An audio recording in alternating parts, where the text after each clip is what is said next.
It's the last thing you'll see before you die. Hi everyone, today we're talking about Game of Thrones' latest episode, The Gift. As you can probably tell, Kenny's not here today. He couldn't make it, unfortunately. So it's just gonna be me today, but we have so much to talk about. Like a lot. Let's start with Castle Black. So Jon Snow is on his way to go see the wildlings, and before he leaves, Sam gives him the dragon glass that he used to kill one of the White Walkers. And I can't help but wonder if that's a little bit of foreshadowing there for Jon Snow meeting a White Walker, because we haven't seen one since the whole big reveal last season with the baby, because that was crazy. So while I don't really want Jon Snow to encounter a White Walker because I'm afraid for his life, at the same time, it would be such an awesome scene, so kind of hoping it happens. And even though Jon's gone, things are still happening at Castle Black, including Grand Maester Aemon has passed away. Such a sad scene. I think he was the best person there, and I think Sam said it best in his speech when he said, "No man was wiser, gentler, or kinder." I'm gonna miss him. He was the wise man that always knew the perfect thing to say. Speaking of Sam, how badass was he when he came to help Gilly? However, what the hell is up with the rape, attempted rape? I mean, I need a break, seriously. But I can't be too mad because it did lead to such a great moment with Sam just kind of standing up to those guys. Gosh, I love you, Sam, and I wish you could give some of your spine to Tommen or Theon, or both. And the best part, of course, was Ghost. I literally cheered when he came up. I was like, yeah! So it looks like Sam still has some friends left, or at least one friend. Direwolf. And I'm tough that Gilly and Sam finally kissed. And more. And it's kind of like Sam's a player.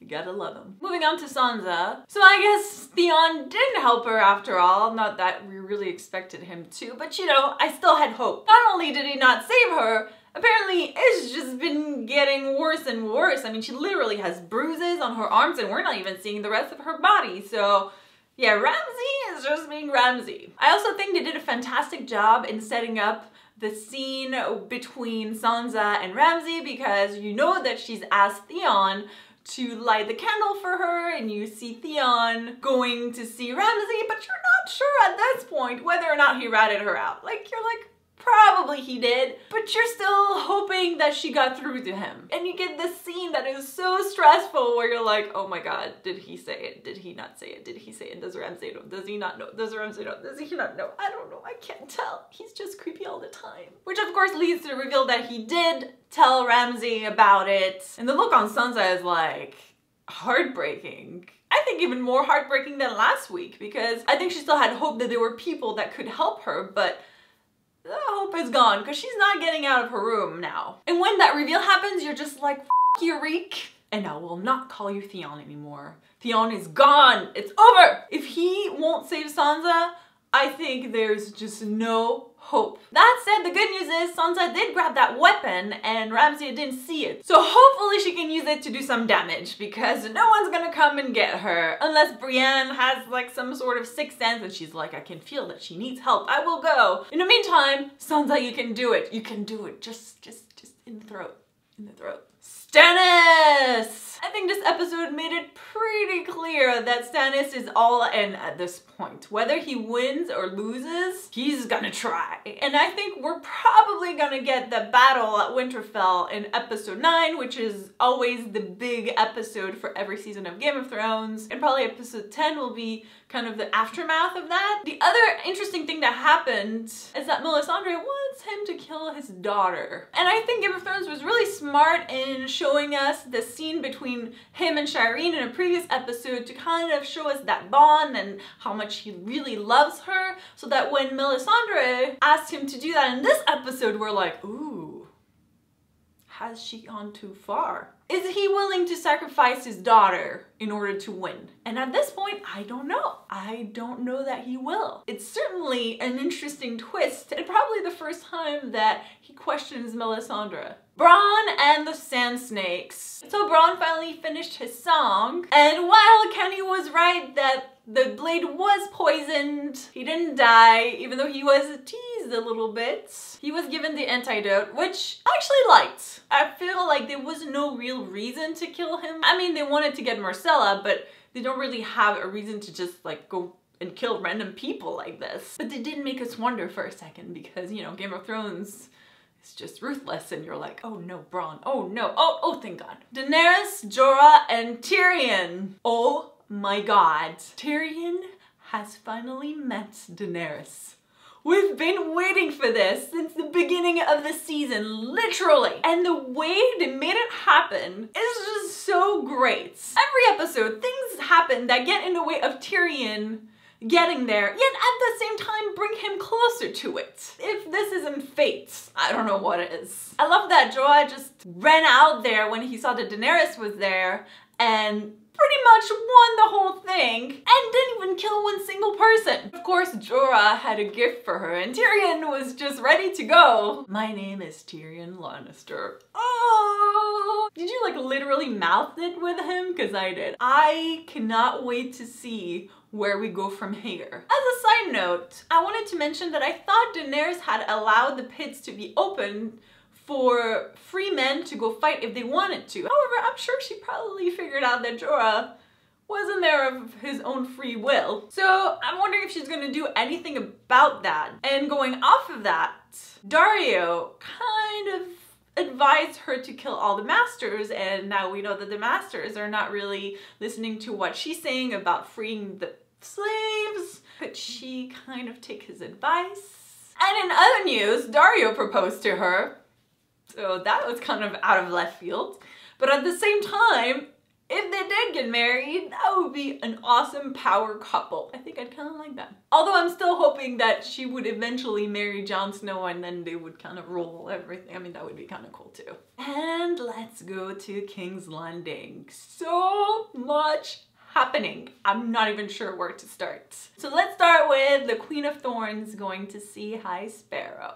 And I think they're pretty evenly matched because she made some really good points about the fact that there are so many rapists, murderers, sinners all over the city, yet he decides to imprison Marjorie and Loras. And also, should they remove their support of King's Landing, people might starve and not be so open to serving God at that point. On the other hand, he made a good point that there aren't that many people at the top, and that if they all stand together, they can pretty much get them out of power. We're kind of at a standstill right now. Tommen is also still being kind of weak. That said, he does seem willing to go to war to get Marjorie back. And now that they have Cersei too, he might step up to the plate. I'm hoping Tommen does something. Please do something. Littlefinger. Oh my God. I mean, you just have to admire him at this point. As Kenny and I expected, Cersei is the one that gave up Loras and Marjorie. However, Littlefinger is the one that provided the witness. And now he has given an equal gift to the Tyrells to get Cersei out of the way. I mean, seriously, by the end of the show, Littlefinger will not only be on the Iron Throne, but he'll be like ruling the world. And this leads us to Cersei. And you know, she had that little smirk coming out of Marjorie's cell, and she's all happy and everything's working out for her. And Kenny and I have been talking about how she should be careful in pretty much all of our reviews since she met the High Sparrow. And as she walks in to meet with the High Sparrow, I literally wrote down, doesn't Lancel know about Cersei's sins? I mean, he did them with her. Why wouldn't she think that he would talk about them? It's almost like she's blinded by her hatred of the Tyrell so much that she just doesn't think straight. And the scene between her and the High Sparrow is just shaped so brilliantly. Just because he's friendly with Cersei doesn't mean he won't take her down if he has to. That's made pretty clear. She seems to be the only person not to realize it. So when you have this interaction, he's talking about all these things, you get a sense that, oh, Cersei, this is it. This is it. This is what we've been expecting to happen. And you see that shift in her. Oh, me. Right. I did do a lot of bad things too. But you have to admire her for the last thing she said before they closed the door. Look at me, look at my face. This is the last thing you'll see before you die. And knowing Cersei, I think that's probably true. Oh my God. so good. This is probably the most exciting episode of the season. We're getting closer to the end and you can feel it. You can feel the storylines boiling and boiling and it's about to explode. I cannot wait for next week's episode to see how we're moving forward from here. In the meantime, I want to know what you thought of the episode. Were you freaking out when Daenerys and Tyrion finally met? Did you see the whole Cersei thing coming? What about Sansa? Do you think she's gonna be able to break free of Ramsay? Let me know in the comments. You can also follow me on Twitter at Sandrine to talk even more about Game of Thrones. I hope you enjoyed this video. If you did, make sure to subscribe if you haven't yet so you don't miss any of our Game of Thrones reviews. Thank you guys so much for watching and I'll see you soon. Bye. Maybe she gets married with Dario and then he dies tragically at some point. I mean, she's already lost a husband and then she's free to marry Jon Snow, whom she meets as she's going to King's Landing or something. Who knows? They meet eventually. Something's happening.